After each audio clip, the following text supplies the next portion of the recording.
అందరికీ నమస్కారం. నా పేరు doctor Divya Veeramalli, consultant at Landmark Hospitals, and I'm having 15 years of experience in gynaecology.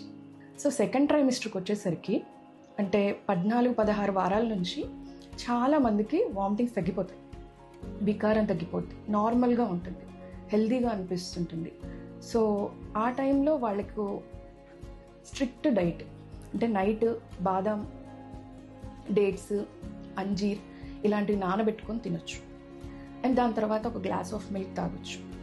Proper breakfast రోజు మనం ఇంట్లో వండుకునే దోశ, ఇడ్లీ అండ్ పోహా, కిచిడి ఇవన్నీ రొటీన్గా, చపాతీ, పరాటాస్ ఇవన్నీ తీసుకోవచ్చు. ఏది తీసుకున్నా లిమిటెడ్ క్వాంటిటీలో, అంటే ఎక్కువసార్లు తక్కువ తినేటట్టు చూసుకోవాలి. ఈజీగా డైజెషన్ ఉంటుంది ప్రెగ్నెన్సీలో.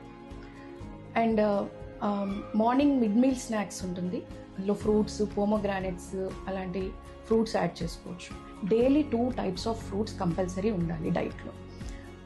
అండ్ ఫ్రూట్స్ వల్ల ఏంటి మెయిన్గా ఇంపార్టెన్స్ అంటే మనకి విటమిన్స్, మినరల్స్, తర్వాత పీచు పదార్థం, కాన్స్టిపేషన్ రిలీఫ్ అయ్యే ఇవన్నీ ఉంటాయి. సో అన్ని ఫ్రూట్స్ తినొచ్చు ఎక్సెప్ట్ కచ్చా పాపయ. బాగా పండిన పపాయ కూడా తీసుకోవచ్చు, దాని గురించి అపోహలు తర్వాత మాట్లాడుకుందాం.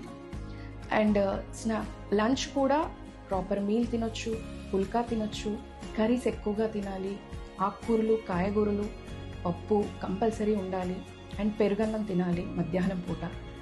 అండ్ ఈవినింగ్ కొంచెం early dinner, like 8 below or 8 o'clock వరకు డిన్నర్ చేసేయాలి. మీరు పడుకునే 2 to 3 hours before me dinner అయిపోవాలి. సో మధ్యలో ఈవినింగ్ స్నాక్స్ కూడా ఫ్రూట్స్, రాగి జావా, పాలు, ఇంట్లో చేసుకున్న డ్రై ఫ్రూట్స్ పౌడర్తో మిల్క్ సో ఇలా తీసుకోవచ్చు.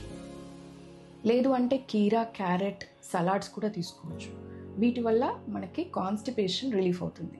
ఎందుకంటే మేజర్గా ప్రెగ్నెన్సీ వల్ల హార్మోన్స్ చేంజెస్ వల్ల కాన్స్టిపేషన్ అంటే మలబద్ధకం అనేది చాలా వరకు చూస్తున్నాం. మన డైట్, మన ఫిజికల్ యాక్టివిటీతోనే లింక్ అయి ఉంటుంది. సో వాటర్ ఎక్కువ తీసుకోవాలి, ఫైబర్ ఎక్కువ ఉండాలి, అండ్ మోడరేట్ క్వాంటిటీలో తీసుకుంటూ ఉండాలి.